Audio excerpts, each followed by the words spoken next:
వచ్చేది జగనే. ఓకే, మరి చంద్రబాబు నాయుడు కూడా ఇప్పుడు విమర్శలు చేస్తున్నారు కదా, దాని గురించి మీరేమంటారు? ఏమన్నా ఎన్నైనా చేసుకునిలే, మామూలే. పండ్లు కాసే చెట్టు మీదకే రాళ్ళు పడతాయి ఎప్పుడైనా కానీ. ఉత్తి చెట్టుకు రాళ్ళు పడమంటే పడతాయా? మళ్ళీ మామూలు అన్నీ చేస్తాడు, ఓర్చుకోలేక అన్నీ చేస్తారు మామూలే. ఓకే, ఇప్పుడు షర్మిల గారు కూడా కాంగ్రెస్ పార్టీకి వెళ్ళారు కదా, వెళ్ళిన వెంటనే విమర్శలు చేయడం మొదలుపెట్టారు. మరి దాని గురించి మీరేమంటారన్న? షర్మిల కాదు కదా, నరేంద్ర మోడీ మొత్తం వీళ్ళంతా ఏకమై ఎన్ని పార్టీలన్నీ ఏకమైనా రాని వచ్చేది జగనే. సింహం సింగిల్గానే వస్తుంది అంతే. నువ్వేమన్నా ఎన్ని మంది అన్నా కలిసి రానిలే వాళ్ళు, సింగిల్గానే. సంక్షేమ పథకాలు అందాయన్న? మొత్తం అందాయి, ఇంటింటికి అందినాయి. ఏ పథకాలు వచ్చాయన్న మీ ఇంటికి? అన్నీ వచ్చినాయి మొత్తం పథకాలు అన్నీ వచ్చాయండి, అన్ని మొత్తం వచ్చినాయి పథకాలు. స్కూల్ కానీ స్టడీస్ కానీ ఎలా ఉన్నాయన్న? స్కూల్ గవర్నమెంట్ స్కూల్ అన్ని ఎట్లున్నాయి మీరే పోయి చూసుకోపోండి. ఒకవేళ ఇప్పుడు జగన్ అన్న గుండె మీద చేసుకొని చెప్తుండు కదా, విద్యలో నేను నెంబర్ 1 స్థాయిలో ఉన్నా అని చెప్పేసి, అది నిజమే అనుకుంటున్నారా మీరు? 100% నిజమే. అన్న మాట్లాడతారు. మరి ఈసారి గెలిచే అవకాశాలు ఉన్నాయంటారు? 175. మరి కుప్పంలో కూడా గెలిచే అవకాశాలు ఏమైనా ఉన్నాయంటారా? 100%. ఓకే, థ్యాంక్ యూ అన్న. అన్న నమస్తే అన్న. నమస్తే అండి. ఏం చేస్తుంటారు అన్న? నా పేరు గోవర్ధన్ అండి, వైఎస్ఆర్సీపీ వజ్రకర్ర మండల్ యూత్ ప్రెసిడెంట్ నేను. ఓకే, ఎలా ఉందన్న ఈసారి ఎవరు గెలిచే అవకాశాలు ఉన్నాయంటారు? ఈసారి పక్కాగా జగనన్నే. ఎంతమంది ఏకమై వచ్చినా, ఎన్ని పార్టీలు కలిసి వచ్చినా ఖచ్చితంగా జగనన్నే మరోసారి ముఖ్యమంత్రి అవుతాడు. 175 అవుట్ ఆఫ్ 175 వస్తాయి. కుప్పం కానీ ఈసారి ఖచ్చితంగా జగనన్నే వస్తాడు. ఎన్నడూ లేని అభివృద్ధి ఈరోజు కుప్పం నియోజకవర్గంలో కుప్పం నియోజకవర్గంలో చేసినాడు. అలాగే ఉరుకొండ నియోజకవర్గంలో కానీ చాలా అభివృద్ధి జరిగింది. ఉరుకొండ నియోజకవర్గంకి ఈరోజు రావడం మాకందరికీ చాలా సంతోషంగా ఉంది. దీన్ని మా నియోజకవర్గానికి ఒక ప్లస్ పాయింట్గా మేము తీసుకుంటాం దీన్ని. ఓకే అన్న, చంద్రబాబు నాయుడు కానీ ఇప్పుడు జనసేన నాయకుడు పవన్ కళ్యాణ్ గారు కానీ ఇద్దరు కలిసి వస్తున్నారు కదా, ఏమైనా ఎఫెక్ట్ పడే అవకాశం ఉందంట?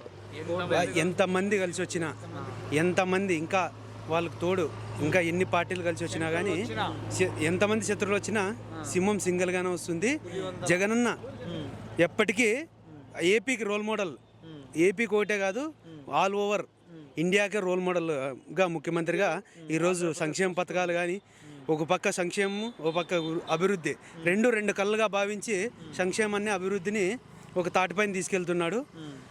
ఓకే అన్న, ఇప్పుడు పవన్ కళ్యాణ్ గారినే చూసుకుంటే మనం జగన్ అన్న చేసే ప్రతి ఒక్క పని, బైజూస్ కానివ్వండి, లేకపోతే పిల్లలకి ట్యాబ్స్ ఇచ్చుడు కానివ్వండి, లేకపోతే మన వాలంటరీ వ్యవస్థ కానివ్వండి, అన్నిటిపైన చెక్స్ పెడుతూ వస్తున్నాడు కదా, ఇది రాంగ్ అని. దాని గురించి మీరేమంటారు? నిజంగా అది రాంగా రైటా? నేను పవన్ కళ్యాణ్ గారికి మీ మీడియా ముఖంగా ఒకే ఒక ప్రశ్న ఇస్తున్నాను. ఆయనకి రాజకీయ అవగాహన ఉందా?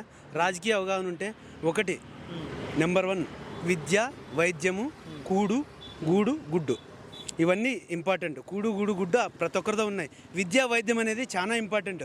ఇప్పుడు ఫ్యామిలీ డాక్టర్ అని ఒక ప్రోగ్రాం పెట్టినాడు జగన్ గారు. ప్రతి ఒక్క ఇంటికి వచ్చి వైద్యులే వచ్చి వాళ్ళ వైద్య పరీక్షలు చేసి అన్నీ చేస్తున్నాడు. విద్యా వ్యవస్థకు వస్తే ఇప్పుడు జగన్ గారు నాడు నేడు ప్రోగ్రాం కింద స్కూళ్ళన్నీ చేసినారు. మీరు కానీ చూసింటారు మీడియా ముఖంగా.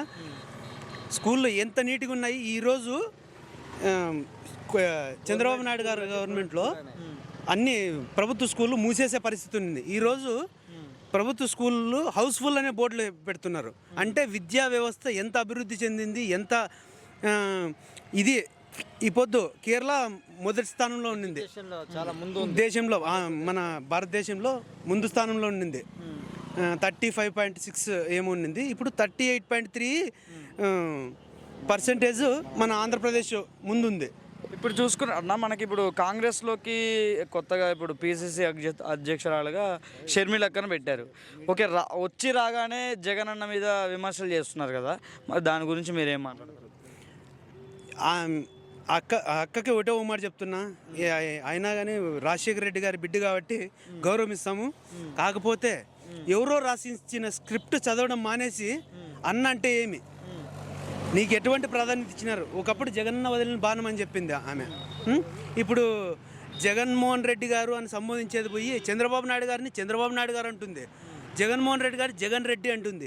ఎవరు రాసిచ్చిన స్క్రిప్ట్ కాదమ్మా, నీకు నువ్వు నీ గుండెల మీద చేసుకొని జగనన్న ఎలాంటి వాడు, ఎంతమంది పేద ప్రజల సంక్షేమాన్ని కోరుకుంటున్నాడు, అది ఆలోచించి మీరు మాట్లాడితే బాగుంటుందని మీ మీడియా ముఖంగా ఆమెకు తెలియజేస్తున్నాం. ఓకే అన్న, ఇప్పుడు స్టార్టింగ్లో మనం చూసుకున్నట్టయితే వైఎస్ రాజశేఖర రెడ్డి గారి తదనంతరం కాంగ్రెస్ పార్టీ మమ్మల్ని ముంచేసింది, మమ్మల్ని రోడ్డు మీద తెచ్చింది అన్న షర్మిలానే ఇప్పుడు కాంగ్రెస్ పార్టీలో జాయిన్ అవటం, అది కూడా మెయిన్ అధ్యక్షురాలుగా జాయిన్ అవటం అసలు ఎలా అనిపిస్తుంది మీకు? దీన్నైతే మేము ఒక వైఎస్ఆర్ అభిమానిగా నేనైతే తీవ్రంగా ఖండిస్తున్నాను. ఎందుకంటే ఆ రోజు ఇదే షర్మిలమ్మ గారు మరో ప్రజా ప్రస్థానం పాదయాత్ర చేశారు. ఆ రోజు ఏమన్నారు, రాజశేఖర రెడ్డి గారిని ఎఫ్ఐఆర్లో చేర్చింది కాంగ్రెస్ పార్టీ అని చెప్పింది. మొన్న తెలంగాణలో వైఎస్ఆర్టీపీ పార్టీ పెట్టినప్పుడు ఆమె చెప్పింది కాంగ్రెస్ పార్టీకి సపోర్ట్ చేస్తే ఒక వైఎస్ఆర్ అభిమానిగా మనం తలదించుకున్నట్టు అని చెప్పింది. ఈరోజు ఆమె తలదించుకునే పనులు చేస్తుంది. కాబట్టి ఇదైతే ఎంత మాత్రం శ్రేయస్కరం కాదు ఆమెకి.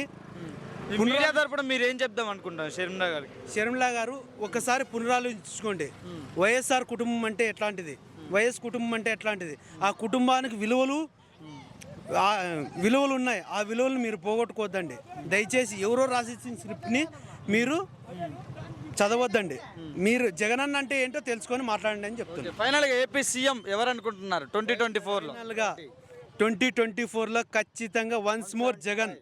ఇంకోటి నేను చెప్పేది ఏమంటే, జగనన్న ఎన్నేళ్ళు అయితే బతికుంటాడో అన్నేళ్ళు జగనన్నే సీఎంగా ఏపీగా ఉంటాడని నేను తెలియజేస్తున్నాను. థ్యాంక్ యూ అన్న. జై